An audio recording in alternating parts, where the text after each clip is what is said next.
Hello, this is Dave, and welcome to Equity Story. I'm here with the one and only, the incredible Wolf. And this is just general share advice, not personal advice. Hi, Wolfie. How are you doing?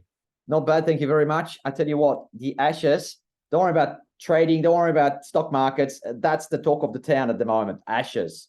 And the controversy. And we're talking about that run out again, and the cat and what's that? The catch, right? I actually couldn't sleep. I had to get up in the middle of the night, like was about 1 something, and I had to watch it because it was just ridiculous. The thing, I'm surprised that the Poms weren't chucking tomatoes at the Australians. Well, and the Lord's long room getting a bit aggressive. That's never happened. That hasn't happened in 150 years. My gosh, what's going wrong? Yes. All right. But anyway, there were some Equity Story members there.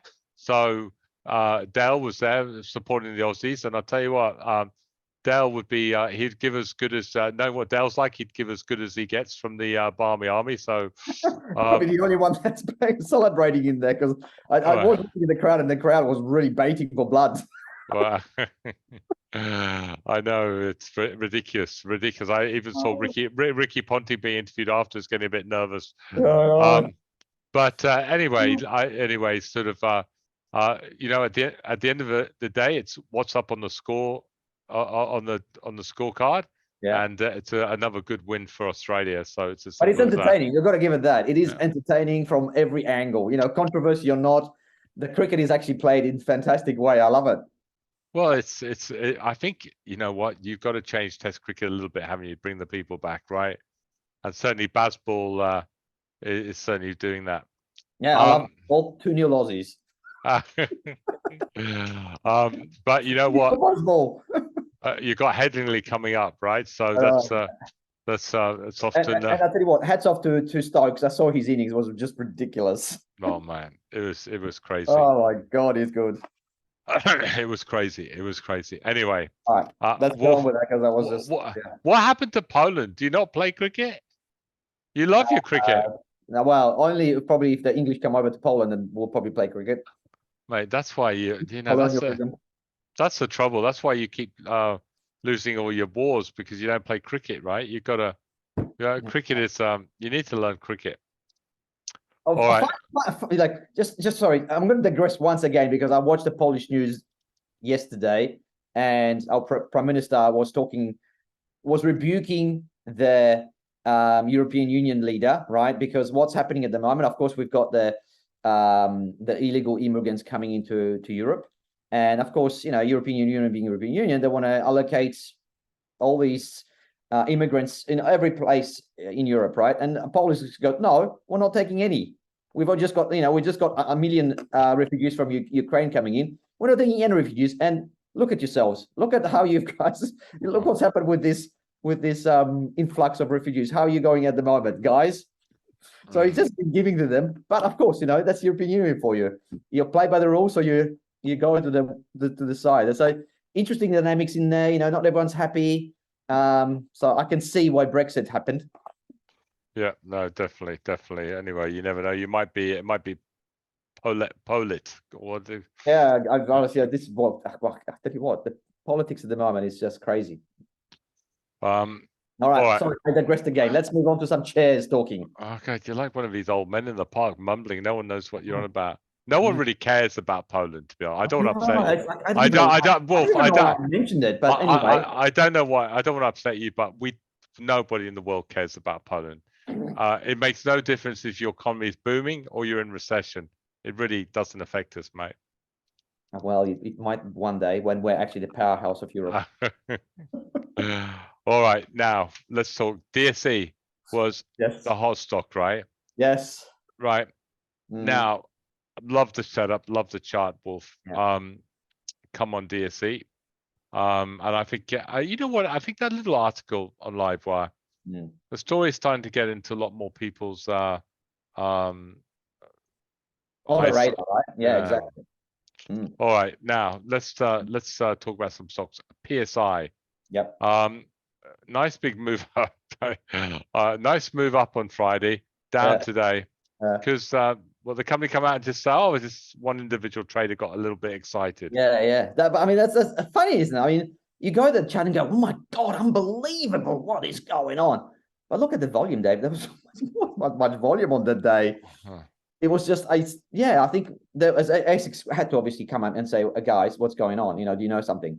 And PSI just basically responded saying, no, I think there was just one trader got a little bit exuberant and bought some. And I think, Dave, to be fair, also a few stocks finished quite highly because it was the last day of the month. So there was a bit of window dressing from a lot of probably funds and so on. So I can see where the market's a little bit, non-plus today and not super exciting. The window dressing on Friday, for the last of the month today is probably a little bloodletting and a bit of maybe, again, window dressing from the first day of the new financial year happening. So there's got to be some shenanigans, move ups and downs. So, today's one of those days that, again, you just want to see what's going to happen, but in a week, not today. The great thing is that I'm just having a look at this is, most probably made his books look a little bit better by the end of the year.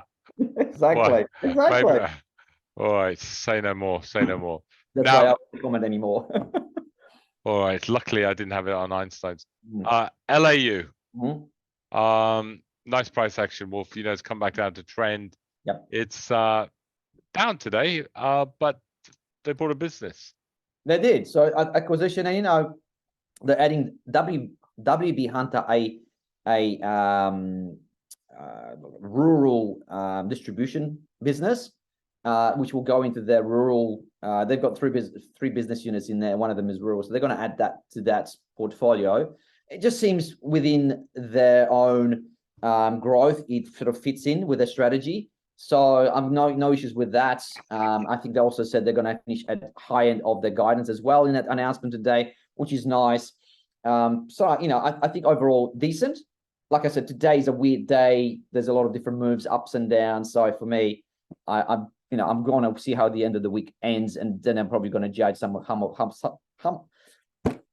how some of these bloody announcements are going to be taken, right? But I think it's pretty decent acquisition. All right. MGV. Some takeover offers up 19%. Yep. So you've got RMS, which is incredibly acquisitive gold miner in Australia. So they just keep picking up small little miners and they turn them into, I suppose, cash flows for themselves. So we're looking at a 34, I think, cents bids. And there you go. I mean, I think there was a precursor about 4 weeks ago, wasn't it? Something's up. Yeah, it was a nice little move up. Obviously, the market's already picked it up. One they didn't pick up was ESS. So DVP have come in and put a bid in. Part of the bigger plan that we don't quite understand yet, correct? Yeah, actually, sorry, Dave. Go back to that. I'm just reading the announcement. Go back to the NGV. Yeah. Hello. I realized what's actually happened here. 4 weeks ago, there was another takeover offer by a different company that was from WGX. That's why they had a big jump. So today, RMS has just trumped them higher at 34 cents. Apologies for that. I didn't even see that 4 weeks ago, to be honest. Let's go to the next one, which is ESS. Yeah. So ESS is a lithium, you can probably say explorer, maybe developer in the future. They've got a small resource of about 11 million tons at about 1.16, I think, lithium. So it's nothing ball-tearing, nothing exciting grade-wise. I think it's more strategic what DVP is doing here. So I'm just fascinated why they're going for this company, as a whole. It makes no sense for me, right? I thought that if they're going to go for something world-class or go for something really good or go for something that's like they've been doing out of administration where they pay like $1 and they can make a big buck out of it if they turn it around, right? So this makes no sense to me, I have to say, from DVP. So I'm just intrigued to see how DVP shareholders will take this. They're just making a acquisition and they're raising cash at $3.20. And that's actually quite positive. You can see the DVP price rising. But from a DVP point of view, buying lithium's hot, right? So possibly DVP is going to see a bit of love from shareholders, right? Because it's now going to be like a lithium play as well. So I can see it from a getting onto something hot, strategically, I don't see anything there at this stage because it's a small little player with not much resources. With the grade is okay, it's nothing great, so it's fairly average. So yeah, I'm sort of caught in two minds. What to think of here? All right. So if you're in it, take your profit. That's okay. That's all I wanted to hear. Yeah. All right. I'm taking my profits. And I suppose you say the same with M7T because it was pretty unclear as well. Yeah, I think actually bring up that announcement. I'm actually just intrigued to see you guys so you can see for yourself what I mean by fairly wishy-washy and not much low on detail. So they're basically saying here, hang on, let me just pull it out myself as well so I can see your screen and my screen. Max 7 to participate in Veterans Health Administration Next Gen PACS program. And they're talking about here is that phase 1 potential of 11.7 million, potential to increase to 60 million with phase 2. Now, they don't give any breakdowns of, is it over what periods or what it actually, just more details about the whole thing. So I think that maybe they'll get like a please explain to come off with. Okay, so here we go. Integration of 5. Look, I still think we need more detail of here. It's just a little bit not clear enough for me. The market's liking it. And, when you see big numbers like 60 mil, you go, yeah, this looks good. We'll see how it goes. But at this stage, I'm still much more bullish than I think. I know Claude sort of likes it, but he prefers his little PMAs. I'm probably a little bit more bullish on M70. I like the actual business, but I just wanted to see it be a bit more consistent with its growth and cash flow positivity. So it's getting there. Give it a bit more time. I don't mind it as a story. So just keep it on your watch list. And if it starts trading, we're going to get into it again. All right. Okay. And yeah, it's just a bit too soon at the moment. It's absolutely. And NWH, a $1 billion contract win over 4 years. Yeah, exactly. So, this is with Kalgoorlie Super Pit. So that looks good. NST, yeah, big contract, of course. So it's positive for them. But again, you know what? Look at the trading on this NWH. Would you get excited? No, if you see the history, right? So it's a difficult trade, I think. Yeah, no, I agree with that, Wolf. Now, Wolfie, there's plenty. You're quite excited. Einstein's produced some nice stocks to have a look at, wasn't there? Yeah. And I think we can go through some of these at the moment. I thought you had some good buy signals on BXB. I think APE again had a pretty nice buy signal. CSR starting to go through it. They had a nice little buy signal. HLI. Yep. Again, a good little buy signal now, a little breakout. And REA, which hasn't quite gone through yet. But again, maybe one of the better looking charts, Wolf. It looked very, very, very good. And then smorgasbord, Dave, of bloody choices, I'd have to say. Go on. Yeah, no, there were some good ones. And then, then obviously I think VNT, which is one you quite rightly picked out as a dividend play with growth. Yep. Moving up quite nicely. DTL, which I know you bought back into in the fund, which again looks pretty good. Yep. MMS, keeps on giving. I thought, you got SRG fighting its way back. You got SGF, I thought looked good. You got LYL, looks like maybe it's poised for another run up. Yeah, there's a lot of stuff. I mean, QBE looked very good. AUB looked excellent. There's a lot of stuff. Even Wolf, your IFM, where you got a little bit of criticism for this one, and it just shows, guys, be patient, right? It's so important, right? We're not day trading or trading those off weekly charts. Just be patient. But now you're getting a nice little breakout at the moment, Wolf. So I'm liking the look of that. That looks absolutely excellent. So Wolf, some very good, mate. Some very good stocks there. And again, can I say, absolutely loved Wolfie's wrap. Fast becoming my favorite thing on Equity Story. And I think you did pick out a few stories there yourself. You picked out VNT as your dividend play. I think you went for 360. Yep. As maybe a high risk, best idea for next week. And I think, I said in there that we just need to have a nice Nasdaq for the week for it to work. But well, you had a nice Nasdaq on Friday night, right? And and Wolf, the US markets were up.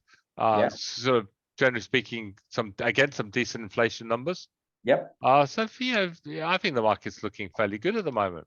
It is, but like I said, I think today's lackluster performance on ASX. There's two things. That 1st of July, which we had a pretty strong end to the week on Friday, with some window dressing. So probably maybe some. Plus also tomorrow RBA decision, right? So there could be some, people going on, sitting on the side and see what's going to happen. Yeah, I think we'll be on hold tomorrow. I think we'll be on hold tomorrow, but and I think that might be a bit of a win for the markets. Yeah, I actually, again, I'm going to digress slightly. I'm not sure if you saw one of the economists coming out, or I think that old RBA peeps saying that what is the bloody RBA doing? There's actually deflationary pressures coming now. He made an article, I think I saw in AFR, talking about deflationary pressures, where if you look at some of the commodity prices, if you look at some of the prices of goods and services pre-pandemic, they are back at pre-pandemic levels. So this inflation at the moment is probably a lot of gouging by companies trying to make extra buck. And he says, do not raise any more rates. No, which was interesting, coming from a different side of things.